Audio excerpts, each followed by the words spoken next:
You're listening to This Week in E-Commerce, the Ecom Nation podcast. Dive into the top online retail headlines with your hosts, Paul Waddy and Mal Chia. Let's load up the cart. Welcome to episode 3 of This Week in E-Commerce, the Ecom Nation podcast. I am Mal Chia, and with me is Paul Waddy.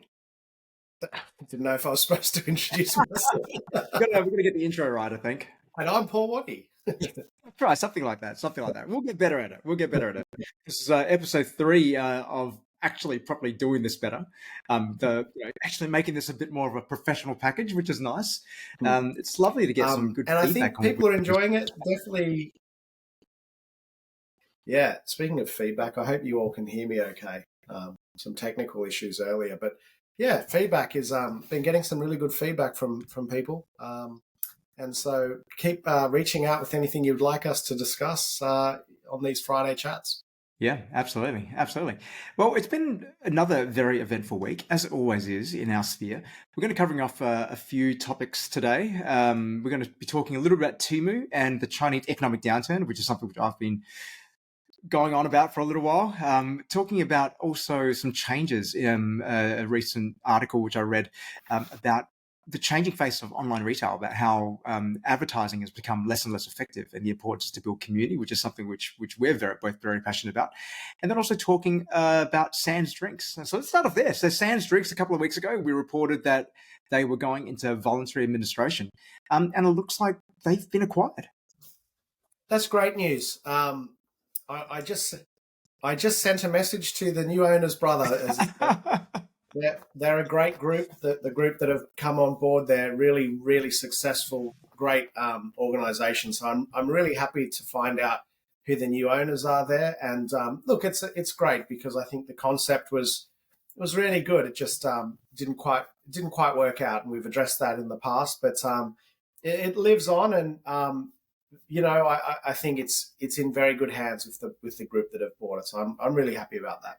Yeah, and there does seem to be quite a bit of activity right now in the M&A market in e-commerce. We talked a bit last week about Zimmerman being acquired. There's some other brands who we've seen as well who've also been recently acquired, or at least there's a lot of chatter about that at the moment. What do you think's happening in the market right now? I think there's a lot of cheap deals going.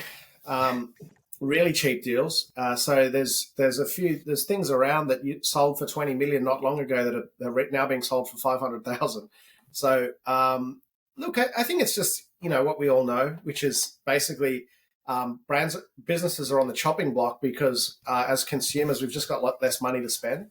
So it's not even choice. Like, yeah, I think consumers are spending less, but I think it's a little bit delusional for people to say that it's a choice. Like, mortgages are up and rents are up.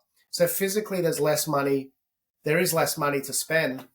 So I think that's what's happening. And I think it just comes down to brands that are wants are the first ones on the chopping block, and brands that are needs do well. We've already discussed how well Aldi is doing at the moment because people need to go and buy groceries and do so at a cheap price. So that's just the best indication. If Aldi's booming, you know that people are saving pennies, and I would, I would have to guess they're probably taking market share from like Harris Farm and stuff like that. That's just what's happening when times are tough. The non-necessities are the first to go, and that leads us into that whole point about community, which is that these days you've just got to provide a little bit more than just a product.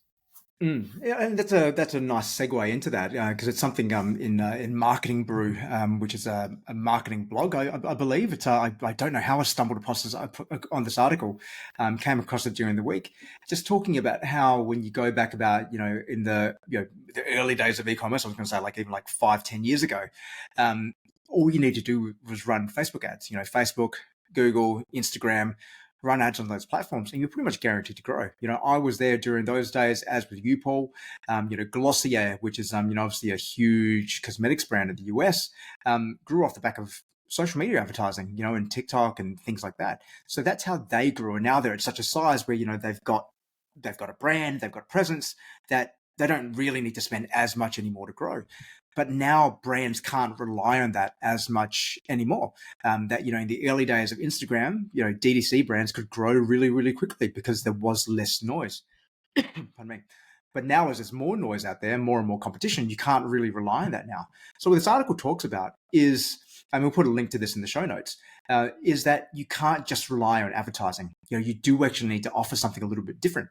And in this case, what they're really talking about is community, really building a community, like a grassroots approach to doing it, which isn't an overnight success. It's not, ultra sexy. It's not something which people look at and go, yep, I'm going to do that and do it tomorrow. It takes time. It takes time and effort to really build that community.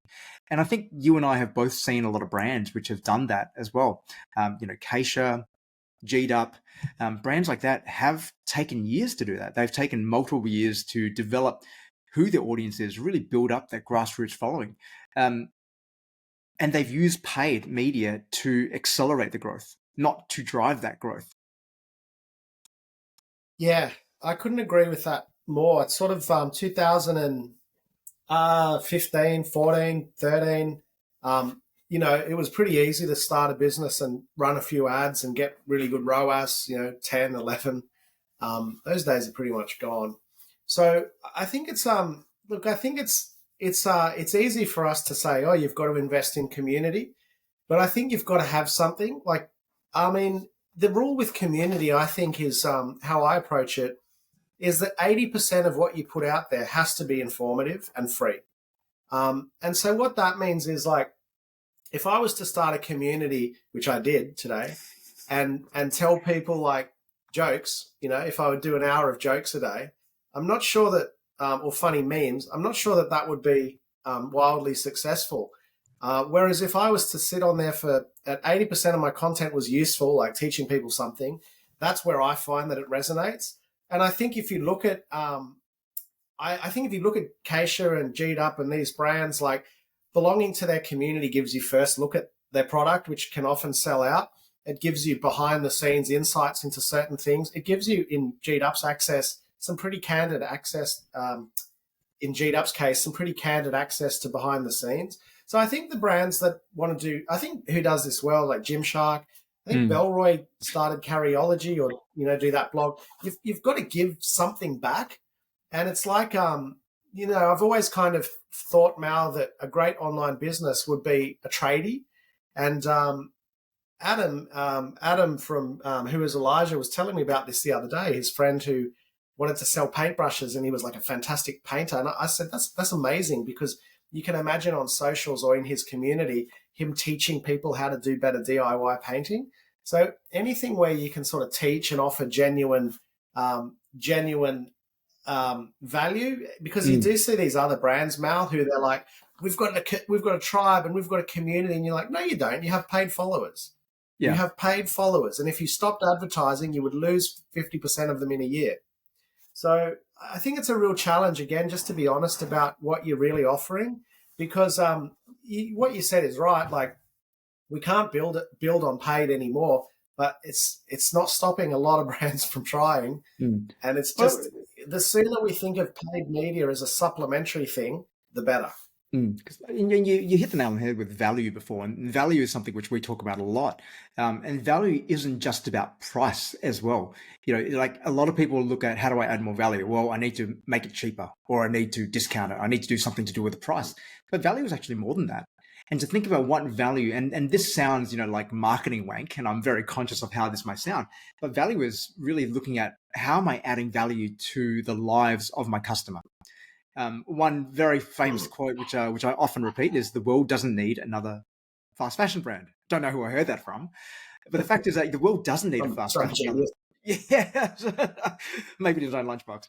But the world doesn't need a new fast fashion brand. But who does need a new fast fashion brand? And thinking about who that niche is. And when you think about those brands which have been super successful, which we talked about before, but also throw in like another brand which I talk about a lot, which is Dark Sport in the US. All these brands focus on a very, very particular niche. They focus on a very particular niche who who have a unmet need in their lives somehow, and you can fill that need. An example is a friend of mine started a cookware brand called Saucyware. They were making these crock pots, so these cast iron pots which were like beautiful pastel colors.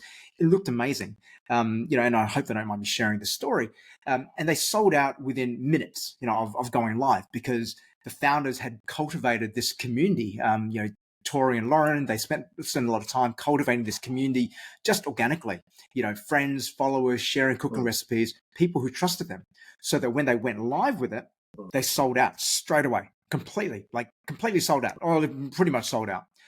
However, then they had a problem, because shortly after that, they then found that there was a fault. There was a manufacturing fault, which they forgot to test for, through the sampling phase. That's another story. But what happened after that was really interesting, because they weren't sure what to do with it. They wanted to do the right thing by their customers and reached out to all of them and said, hey guys, we found there's a fault. We're going to refund you all. We know this is our bad. We're going to refund everyone from this. It was going to leave them in a really bad situation. Of the hundreds they sold, no one took a refund.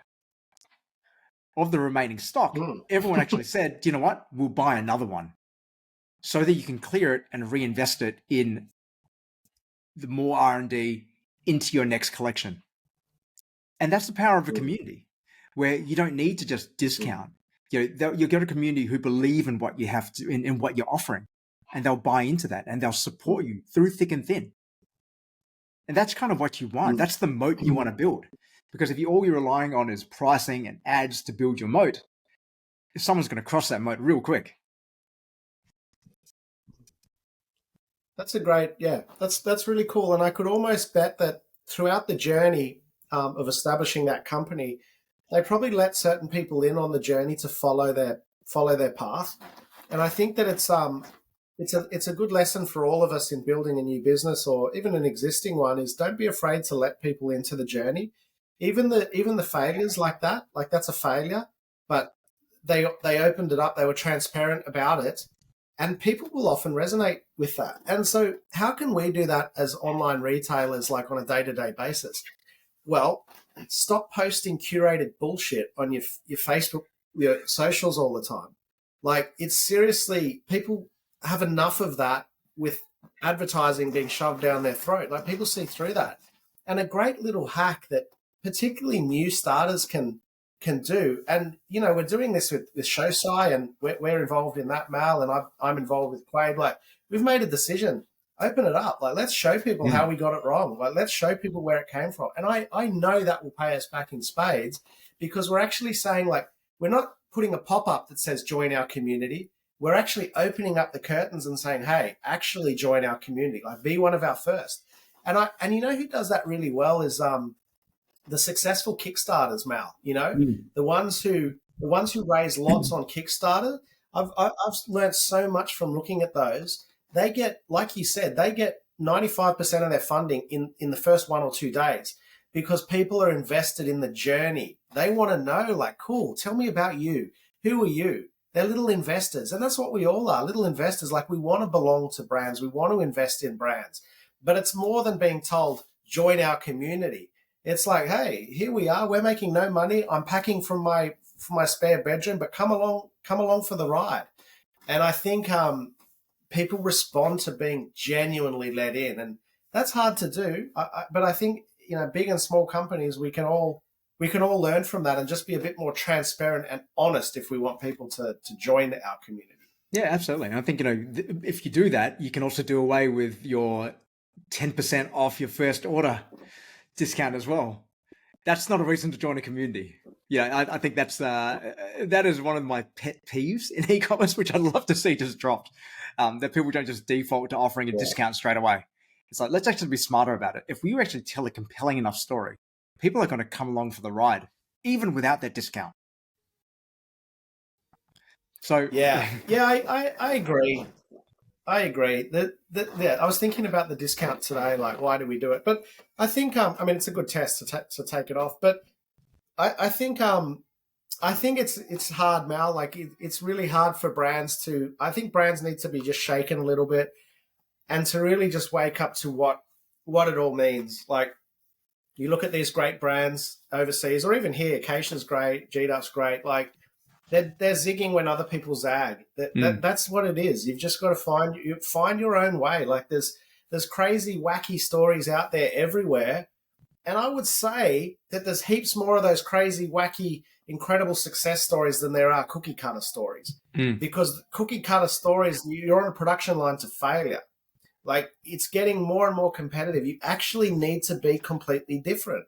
You don't need to listen to what I say, what Mao say. You got to find your own way, but certainly not the way that you've read someone telling you to run your Facebook ads on YouTube.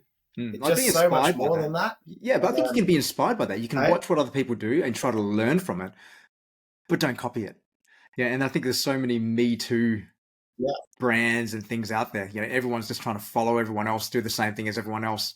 Like Gymshark, right? When Gymshark, they've obviously had explosive success. Things have cooled off slightly for them now, but at the same time, it's like they are still the gold standard if you're one of those challenger brands. But you can't do what Gymshark did. You can't. You've got to run your own race. It's like Gymshark are Gymshark. They've got their market. They've got their brand. They've got their tribe, and they're talking to their tribe. So don't try to talk to their tribe. You got to find your own tribe. Yeah, find your own tribe. Zig when others zag. I think that's the key. I couldn't agree more. Find your own way forward. Yeah. Now, moving on to our major story, although we just spent a bit of time talking about this one, is one I've been talking about too for a little while, which is the Chinese economic downturn and what that could potentially mean for retail or the global economics as a whole. For one, it used to be the old saying that when the US sneezes, the world catches a cold. I feel now that it's very much like when China sneezes, the world catches a cold, particularly in Australia, with China being one of our largest trading partners and being one of our biggest export partners. We do have a lot of entanglement there, as a nation. Obviously, the US has like a couple of $1 trillion debt. They owe most of that to China. But now you see the Chinese economy really start slowing down in the last several years, particularly post-COVID, to the point where their youth unemployment rate is now over 20%, which is gigantic. Wow. And they still have several 100 million people who they're trying to bring out of poverty. Obviously, they were expecting the industrial revolution there, the growth of their manufacturing industry to drive a lot of that, which we talked about before. And one thing which I flagged earlier, a few episodes ago, was Temu. And we talked a little bit about Temu, and Temu continues to grow, and they're advertising a lot. I remember reading in the Meta earnings report recently, Meta, as you might remember, they saw an increase in online advertising spend. And they attributed most of that to more Chinese advertisers trying to reach external markets, like international markets. So obviously there's a big push now for Chinese brands to try to sell externally because the demand isn't there within China for those goods, and they need to keep those factories working. They need to keep producing because they've built this amazing manufacturing capability. But now we're starting to see that demand domestically isn't there, so they need to export. But then there's also fewer demand for it for manufacturing because people are looking to de-risk the supply chains. Long story, what I want to get to is that the recent article is that Temu and Shein are now in a fight. And Shein being, the massive fast fashion brand, which is highly, highly controversial. And I think we've talked about it a little bit. But now Temu are accusing Shein of anti-competitive practices by keeping 8,000 vendors away from forcing 8,000 vendors to sign exclusivity deals with Shein to stop them from working with Temu. What do you make of that, Paul? With all this influx and more Chinese retailers coming to the markets, I suspect dropshipping is not going to be around for much longer. Yeah, because that's essentially what they're doing, aren't they? These manufacturers are just going direct, and that's the big problem. And I know we keep coming back to it, but that's the problem with selling generic products, is that you've got the most vertical of all. You've got factories listing on marketplaces. Good luck competing with that. You can't. And that's why, if you look on Amazon or Temu or whatever, I would have a good look before you launch a new product to see if it's already there at a third of the price. I think, there's not many winners in all of this. Like, okay, maybe the end consumer. But it's very hard. Like Australia, and other countries have introduced, tax GST on imports, which a threshold, lowering the threshold to zero to sort of combat this back in 2016, 17, 18, around then. So that was the first steps, I think, to anticipate this. But that's 10%, right? They're still well able to overcome that. And as we saw in the article, like, I think people will wait 7 to 14 days for their order from China if it's half the price. So I think what it means is, like, for e-commerce, what does it mean? Let's talk pros and cons. The pros are that you can go to China and get lower minimum order quantities than I've seen in quite some time. 2, you can go to China and work with factories that probably wouldn't have worked with you 5 years ago, 10 years ago. 3, you can actually get payment terms from Chinese suppliers pretty quickly. So, in other words, they're hungrier to do business. Now, the downside is that if you are selling anything that's on Temu or Alibaba or whatever, you're screwed. It just won't work. You are coming up against a beast that you can't come up against. So, I mean, as I said before, like, before you import any product, buy any product, start any business, you'd want to check those places to see if they're already being sold, because all it means is, like, if I read between the lines, the factories need to stay busy, not just make profit. They need to stay at capacity. Factories are always talking about their capacity and making sure that they're ticking over. So that means every now and then they will do jobs at cost. Now, I would have to assume that they are doing jobs very, very low priced, and Temu is obviously subsidizing something or giving real sweetheart deals to these factories. But the end consumer is going to shop more on these sites. Westerners are going to shop more on these sites. It blows my mind that I remember when you told me Facebook spend was up, and I was like, but how can that be? Like, we are down year on year.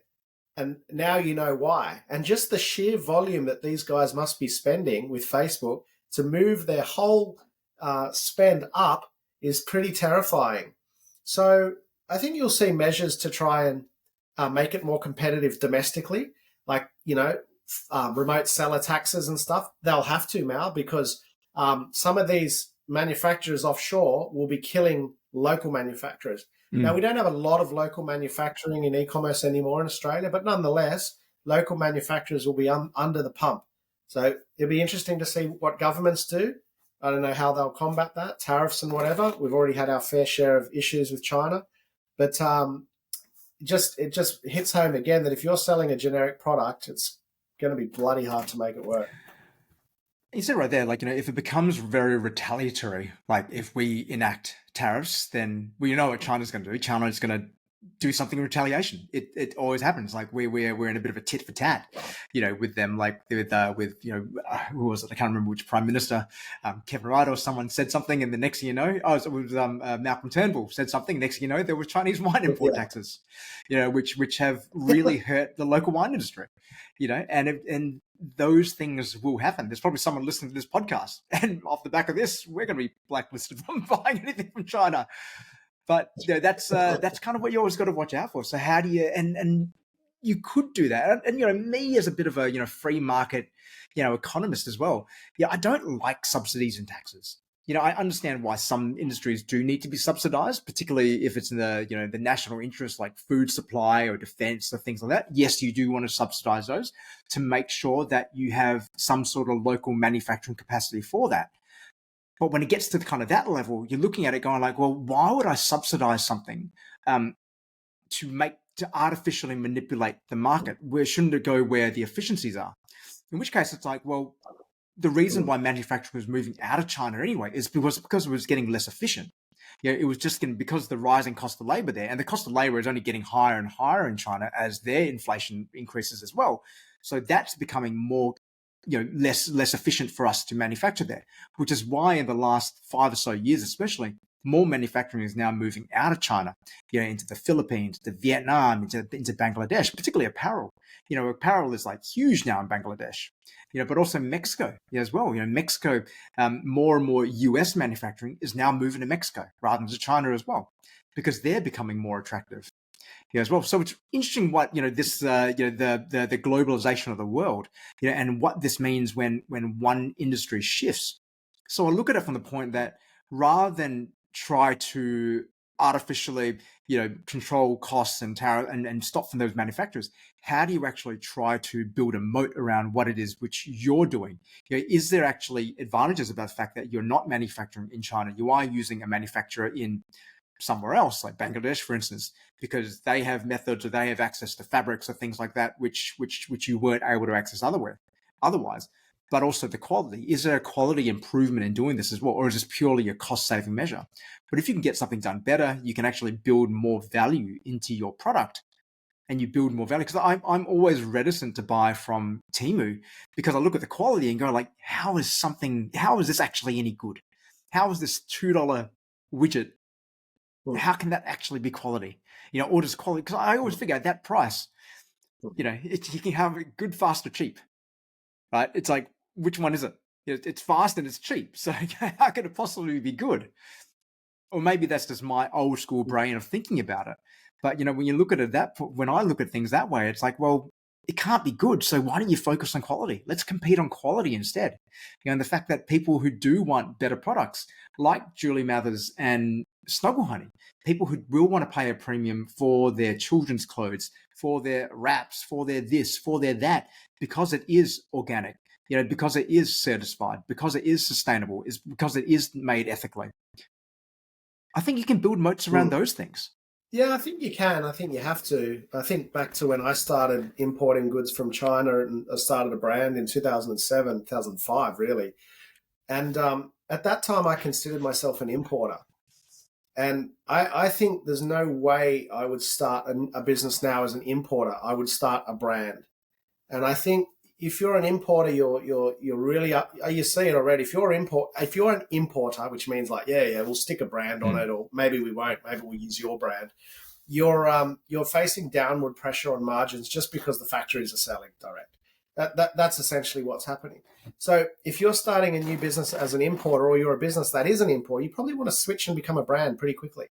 And I get that's hard, but that's all the things we're talking about, because the importing is kind of dead. Like, yes, we do it, but in terms of logistically, we do it. But you just don't want to be an importer whacking your brand on something else. Like, it's just getting harder and harder. And I just think basically what's going to happen is that, as you said, globalization, the world's getting smaller. These big factories will just start dominating. And yeah, maybe there'll be some tariffs and stuff, but that'll take years. Like when I started importing, there was duties and tax. There was duties from China. They abolished that. That was good. Like I kind of saved a little bit of money, but that took years and years and years. So I don't think there's going to be any quick term fix for this. So really all we have to do as retailers is just think, is there a big Chinese factory doing what I'm doing?